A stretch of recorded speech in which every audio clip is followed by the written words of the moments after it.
বিসমিল্লাহির রহমানির রহিম। উপস্থিত হেঙ্গুলা ফুটবল একাডেমি কর্তৃক আয়োজিত আজকের এই ফুটবল টুর্নামেন্ট খেলার সম্মানিত সভাপতি এই গ্রামের কৃতি সন্তান ইব্রাহিম ভাই, সেক্রেটারি নুরুল আলম, আমাদের উপস্থিত আছেন হেঙ্গুলার কৃতি সন্তান বিশিষ্ট ব্যবসায়ী জনাব বেলাল মামা, উপস্থিত আছেন চট্টগ্রাম পৌরসভার কৃতি সন্তান বিশিষ্ট সমাজসেবক রাজনীতিবিদ আমাদের সম্মানিত শ্রদ্ধেয় জনাব হারুনুর রশিদ ভাই। মঞ্চে উপস্থিত আছেন আমাদের এই হেঙ্গুলা সহ অত্র এলাকার বিভিন্ন নেতৃবৃন্দ উপস্থিত, আমাদের নিজাম নিয়াজি ভাই, আমাদের মেম্বার সাহেব আছেন, কাশেম নানা আছেন, তারপর আমাদের দুলাল পাটোয়ারি সাহেব, অত্র স্কুলের হেডমাস্টার, সুনামধন্য হেডমাস্টার সহ সম্মানিত এলাকাবাসী, ক্রীড়াপ্রেমী ছাত্র ভাইরা, আসসালামু আলাইকুম। সবার মনোযোগ হচ্ছে খেলার দিকে। এই মধ্যে কথা শোনার মনোযোগ কারো নাই, ধৈর্য হারা হয়ে যাচ্ছেন। আমি 1 মিনিট কথা বলেই আজকে আমি মাইক ছেড়ে দেব আমাদের সম্মানিত অতিথি আমাদের হারুন ভাইয়ের কাছে। 1 নম্বর হচ্ছে হেঙ্গুলা আমাদের কনকাপুর ইউনিয়নের মধ্যে একটি ঐতিহ্যবাহী সম্মানিত সুনামধন্য একটি গ্রাম। এই গ্রামে অনেক জ্ঞানী গুণী, অনেক চাকরিজীবী, পেশাজীবী, দেশে এবং প্রবাসে হেঙ্গুলার অসংখ্য কৃতি সন্তানের জন্ম হয়েছে। এই গ্রাম শিক্ষা এবং সংস্কৃতি সহ খেলাপ্রেমী আমরা ছোটবেলা থেকে দেখে আসছি। তারই ধারাবাহিকভাবে আজকে হেঙ্গুলার যে যুব সমাজ প্রতি বছরের ন্যায় এবারেও যে সুন্দর এনভায়রনমেন্ট তৈরি করেছেন, আমি ব্যক্তিগতভাবে এই যুবক যারা নেতৃত্ব দিচ্ছেন তাদের সবাইকে আমি ধন্যবাদ জানাচ্ছি। তারা এই মঞ্চকে যেভাবে সাজিয়েছেন, এখানে সব রাজনৈতিক দলের নেতৃবৃন্দ আছেন না? এই জিনিসটা সুন্দর লেগেছে কিনা? আমরা শান্তি সম্প্রীতির কনকাপুর গঠন করতে চাই। এই লক্ষ্যে তারই প্রমাণ হচ্ছে আজকের এই সুন্দর হেঙ্গুলার এই ফুটবল টুর্নামেন্ট খেলা। আমরা মাদকের বিরুদ্ধে কথা বলি, কিন্তু আমরা মাদকের বিরুদ্ধে কথা বলেছি, এখন আমরা মাদককে প্রতিরোধ করার জন্য প্রয়োজনীয় ব্যবস্থা নিচ্ছি। আপনারা জানেন ইতিমধ্যে আমি আজকে পন্নারাতে নামাজ পড়েছি, সেখানেও কথা বলে এসেছি। আমাদের সামাজিক দলে আমরা যে মুরব্বীরা আছেন, সিনিয়র ভাইয়েরা আছেন, শুধুমাত্র প্রশাসনেই এককভাবে মাদক নির্মূল করতে পারবে না। আজকের এই খেলা মাদক নির্মূলের জন্য এটা একটি বড় ধরনের তরুণ প্রজন্মের জন্য একটি গুরুত্বপূর্ণ ইস্যু।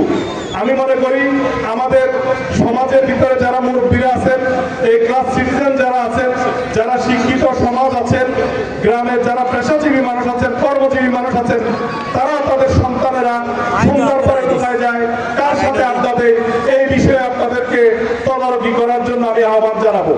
পাশাপাশি আমি বলবো আপনারা মুরব্বীরা যারা আছেন, পূর্বের প্রাচীন ন্যায় আবারও সেই প্রথা চালু করতে হবে, যেখানে আমরা একজন শিক্ষককে দেখলে রাস্তা থেকে সাইকেল থেকে নেমে যেতাম, রিক্সা থেকে নেমে যেতাম, রাস্তায় ঘুরে অন্য রাস্তা দিয়ে ঘুরে যেতাম। একজন মুরব্বীকে দেখলে, মসজিদ কমিটির সভাপতিকে দেখলে আমরা সেদিন বাজারে ওই দোকানে না বসে আরেক জায়গায় বসতাম। আমাদের ভিতরে সেই শ্রদ্ধা এবং সম্মান নষ্ট হয়ে গিয়েছে। আমরা চাই আমাদের সেই সম্মান, ঐতিহ্য, পূর্বের হেঙ্গুলার ঐতিহ্য যে ধারাবাহিকভাবে ছিল সেটাকে আমরা পুনরায় আবার এস্টাবলিশ করতে চাই। শুধু হেঙ্গুলা না, কনকাপুর, চট্টগ্রামের সব জায়গায় আমরা সেই লক্ষ্যে আমরা কাজ করতে চাই। আমি ব্যক্তিগতভাবে হেঙ্গুলার যারা যুব সমাজ আছেন ওনাদের সাথে আমি বিশেষ করে 5 আগস্টের আগে একটা সময় আমরা আসলে সামাজিক কাজ করতে পারি না। আপনারা জানেন আমি 2011 সালে যখন চেয়ারম্যান নির্বাচিত হয়েছি, তখন আমি 1 থেকে 1.5 বছর স্বাভাবিকভাবে আপনাদের সকলকে নিয়ে, সকল দল, শ্রেণী, বর্ণ নির্বিশেষে, আপনারা জানেন কনকাপুর ইউনিয়ন পরিষদ ছিল সকল মানুষের একটি আশ্রয়স্থল। সেখানে সাধারণ মানুষ যখন যাইতেন যে সম্মান দেওয়া হতো, উচ্চ পর্যায়ের লোক গেলে সেই সম্মান দেওয়া হতো। এই সার্ভিসটা আমরা সকল মানুষকে আমরা একসাথে একাকার করেছিলাম। আমরা আবার এই কনকাপুরে 5 আগস্টের পরে আজকে এখানে বিভিন্ন রাজনৈতিক দলের নেতৃবৃন্দ এখানে আছেন, আমাদের ইউনিয়নেরও আমাদের সম্মানিত ভাইয়েরা আছেন। আমরা কিন্তু চেষ্টা করতেছি শান্তি সম্প্রীতি বজায় রাখার জন্য। আমাদের এই হেঙ্গুলা গ্রামেও আমরা সেই দ্বারা অব্যাহত রাখতেছি। আমি আসলে বক্তব্য আর বেশি দীর্ঘায়িত করব না। সর্বোপরি হেঙ্গুলার সকল কাজে ইনশাআল্লাহ সার্বিক সহযোগিতা সর্বাত্মকভাবে যখন আপনারা ডাকবেন, আপনাদের পাশে আমি থাকবো। হেঙ্গুলাতে বিশেষ করে 4টি পাড়া আছে, উত্তর, দক্ষিণ, পূর্ব, পশ্চিম। এই 4 পাড়া সহ আমি যুবক ভাই যারা আছেন, যারা এই আয়োজন করেছেন, আপনাদের সবাইকে আমি আহ্বান জানাবো আপনারা সকলেই এই যুবকদের সাথে ছাত্রদের সাথে আপনারা একসাথে সহযোগিতা করবেন।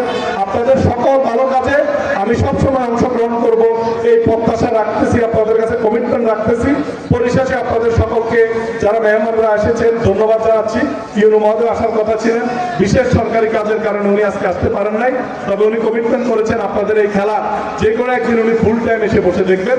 আমরা ইনশাআল্লাহ এই খেলা ফাইনাল পর্যন্ত উত্তর সফলতা কামনা করি, যাতে করে এই আয়োজনটা সুন্দরভাবে হয়।